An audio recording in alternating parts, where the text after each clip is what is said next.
When you go to buy a used car, you can easily be ripped off.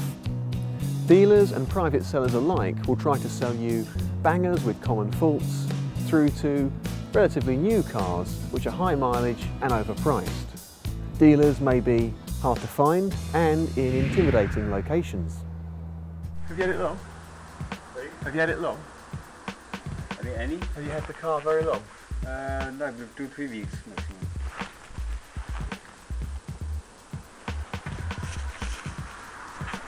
And their forecourts may have rubbish dumps in them, or hand-scrawled signage, or be more muddy and wet than a river. The cars will look fine in the ads, but in the metal they won't always match up. They'll want to flog you dirty cars with damage caused in some cases by the dealer leaning his cars on each other. Here are some hidden camera clips from Used Car Expert Investigations. In the first clip, watch the steering wheel drop to the left as I loosen my grip on the wheel. I think it's pulling a bit to the left. The dealer's response when I query why the car is pulling to the left is to remain awkwardly silent.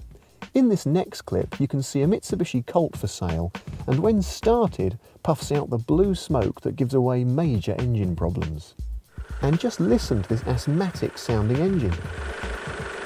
Again, when I ask the dealer about it, his reply is golden silence.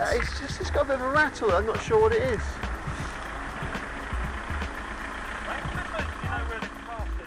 So I walk off, and he doesn't seem to care. In this last example, I can hardly see where I'm going because of the condensation caused by a common leak into the rear footwells. But the dealer reckons the problem is something else. We had it valeted, we did the carpet. Oh right, yeah. So as soon as you get moisture, it ends up on the windscreen. Where did they valet it? In Niagara Falls? His fast talking didn't stop there. Another classic line designed to reassure me was,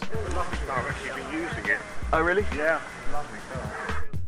then why are the brake discs covered in rust, I wondered. But it doesn't have to be like this. You can reduce the aggravation dramatically by following these simple steps. If you don't know what you want, only set Used Car Expert's search tool to the things you do know, like budget and car type. Save a short list of cars and check that the price is fair and the mileage is about what it should be, or the price has been adjusted to reflect the difference. Used Car Expert's price tool makes all this easy to check. Don't overpay. For £1,000 to £2,000 you can get into lots of decent, old-fashioned family transport. But there are also lots of pups in this price bracket. So take your time and keep looking, because you don't want to end up with something that will just be a big set of bills. £2,000 to £3,000 gets you into significantly newer, lower mileage cars. It's much easier to find a decent car, and you can even get some high quality premium cars that are a bit older. £3,000 to £6,000 is really all anyone needs to get a quality, reliable car. And £6,000 plus, well, the world's your carburettor. And don't get hung up on buying one type of car. Buy the best car you can find in your area for your budget. And keep looking, it can take time to find the right deal. I saw 5 bad S-Type Jaguars before I found this one. But I always had a printout of our fault guide or access to the mobile version of our website so that I could check each Jag for the common faults. This mint condition, 89,000 mile S-Type with full service history, which was £27,000 when new, the equivalent of £37,000 today, for just under £3,000. As you can see, the rear carpets are not wet, which is a common fault found on others. The engine is silent, unlike the red S-Type I haggled on in Luton. The radio and all the electrics work. In fact, unlike the first 5, it is free from all the common faults listed in our guide. Once you've found the right car, if you don't want to add to your stress levels and your homework says it is a fair deal, then just buy it. If you fancy a haggle, then have a go, but don't expect dealers to always want to negotiate or give you a discount. In this clip, the dealer and I dance around each other, desperately trying to get the other one to make an offer. This is the logbook. It has only one previous owner. Yep. Yeah. That's the MOT. Okay. July next year.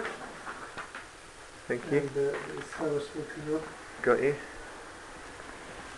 So you find them reliable then if you buy them regularly, do you? To be honest, they are reliability-wise, they're very, very good. They might be a little bit more expensive in terms of parts and all that, but they don't give you that much headache. Yeah.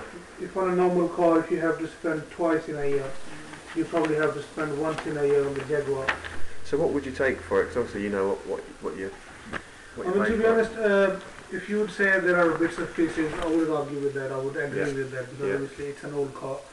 The point I would try to make is, from positive point of sight, it is quite clean for the age and all that. I mean, you might see something there for 12 years old car. You have seen it, you have test driven it, you tell me. And in this clip, the dealer gets quite aggressive about me wanting a deal. You take 1800? Try and buy that. You don't come down to do a deal on it, have you? Well, I don't know, just the radio. Because I'm, it's going to be a bit worried that's going to be a couple hundred quid, isn't it? You get more fees paying all that. No, I'm not doing no deals out a hell of a lot. I like to sell down the auction the other day. And I prepaid with high mileage with damage, made $21.50. Yeah, no, I mean, as I say, it's not. If the radio worked, I probably wouldn't have asked, but. No, I've just got to respect it because I could go.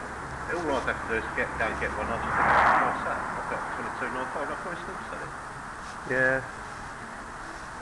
Well, there's one other I need to go and look at, I think. Well, because I won't be round there for the rest of the week. I'm going. I'm literally going. Yeah, That's a hell of a lot of coal. Full main dealer history. No, No advisories on it. Yeah, I know.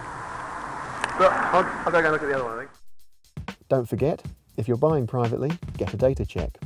I was buying from a dealer, so asked for a copy of the data check that they are legally obliged to provide.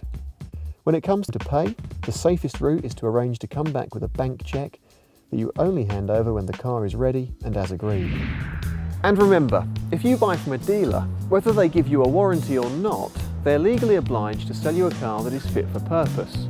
And for a short period afterwards, so months, not years, you have the right to take the car back and demand a refund.